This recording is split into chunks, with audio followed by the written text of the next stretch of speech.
ये बिल हवांग है और इन्होंने महज 2 दिनों के अंदर $20 बिलियन डुबो दिए, यानी कि 1,50,000 करोड़ रुपए डुबो दिए। बिल हवांग अमेरिका में रहने वाले एक जीनियस ट्रेडर है जो एशियन शेयर मार्केट और मीडिया इंडस्ट्री के शेयर मार्केट में एक्सपर्ट है। बिल हवांग की एक कंपनी है जिसका नाम है आर्किगोस कैपिटल मैनेजमेंट। ये इन्वेस्टमेंट की कंपनी है जो शेयर मार्केट में इन्वेस्ट करती है। बिल ने करीब $200 बिलियन के साथ इस कंपनी की शुरुआत करी थी 2012 में और इस कंपनी को बिल ने $20 बिलियन तक पहुंचा दिया, यानी कि बिल की आर्किगोस कैपिटल मैनेजमेंट को 1000% का इन्वेस्टमेंट पर रिटर्न मिला। ये सब मुमकिन हुआ बिल हवांग की एक सिंपल सी इन्वेस्टमेंट स्ट्रेटेजी से।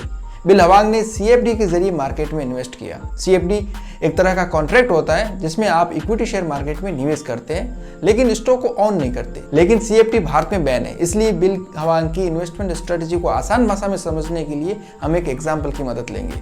फर्ज करिए आप $100 मार्केट में निवेश करते हैं और आपको 20% का रिटर्न मिलता है, मतलब आपका प्रॉफिट है $20। लेकिन बिल हवांग इस तरीके से इन्वेस्ट नहीं करता। जब बिल हवांग के पास $100 होते हैं तो वो मार्केट में इन्वेस्ट नहीं करता बल्कि बैंक से $400 और उधार ले लेता है। इस तरीके से बिल के पास $500 होते हैं, फिर वो मार्केट में इन्वेस्ट करता है और जब $500 पे 20% का रिटर्न मिलता है तो बिल का प्रॉफिट होता है $100, यानी बिल का ओरिजिनल इन्वेस्टमेंट तो $100 था और प्रॉफिट भी $100 है। इसका मतलब बिल को 100% रिटर्न मिला और बिल बैंक को पैसे वापस कर देता है कुछ ब्याज देके। जैसा कि मैंने आपको शुरू में बताया था, बिल हवांग एक जीनियस ट्रेडर है। बिल हवांग के एनालिसिस उसे कन्फर्म अच्छा रिटर्न देती है। बिल ने कई IT और मीडिया की कंपनियों में निवेश किया और करोड़ों रुपए कमाए। बैंक शुरू में बिल हवांग की कंपनी आर्किगोस कैपिटल मैनेजमेंट को उधार देने में हिचकिचाए, लेकिन लगातार शानदार रिटर्न को देखकर आर्किगोस को मनचाहा उधार देने लगे। क्रेडिट सोर्स, Nomura, Morgan Stanley, UBS, Goldman सैक्स, मित्सुबिशी UFJ और ड्यूश बैंक, ये वो फर्म है जो आर्किगोस कैपिटल मैनेजमेंट को फंड उधार देती थी। बिल और बिल की कंपनी का कॉन्फिडेंस कब ओवर कॉन्फिडेंस में बदल गया पता ही नहीं चला। आर्किगोस इन्वेस्टमेंट कैपिटल ने $100 बिलियन का भारी भरकम इन्वेस्टमेंट वायाकॉम CBS में किया, जिसमें आर्किगोस का कंट्रीब्यूशन $20 ही था और $80 बैंक से उधार लिए थे।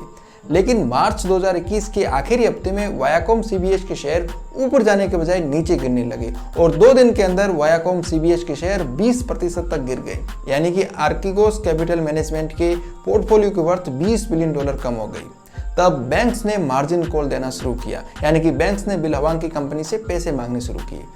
तब भी बिल हवांग ने वायाकॉम CBS के शेयर को बेचे नहीं, तो गोल्डमैन सैक्स जैसी बैंकों ने खुद ही वायाकॉम CBS के शेयर बेचना स्टार्ट कर दिया। हालांकि कुछ बैंकों ने होल्डिंग बनाए रखी, जिनके हवांग के साथ साथ उनके पैसे भी डूबे। बैंक्स ने बिल हवांग की प्रॉपर्टी को सीज किया, साथ ही कुछ को बेच दिया, जिससे उनको करीब $20 बिलियन का नुकसान महज 2 दिन के अंदर हो गया। जानकारों के मुताबिक जब भी किसी कंपनी के पास पैसा आता है तो वो अलग अलग सेक्टर में निवेश करते हैं, जैसे कुछ प्रॉपर्टी खरीद लेते हैं या फिर रियल एस्टेट की कंपनियों में इन्वेस्ट कर देते हैं। लेकिन हवांग की कहानी पूरी तरीके से अलग थी। उनको रिस्क लेने का ज्यादा ही शौक था, जिस वजह से कंपनी का सारा पैसा शेयर मार्केट में लगा दिया और अचानक शेयर के दाम गिरे और उन्हें संभलने का मौका ही नहीं मिला। साथ ही सारे के सारे पैसे भी डूब गए। आज तक किसी भी कंपनी या आदमी को 2 दिन के अंदर इतना भारी नुकसान नहीं हुआ।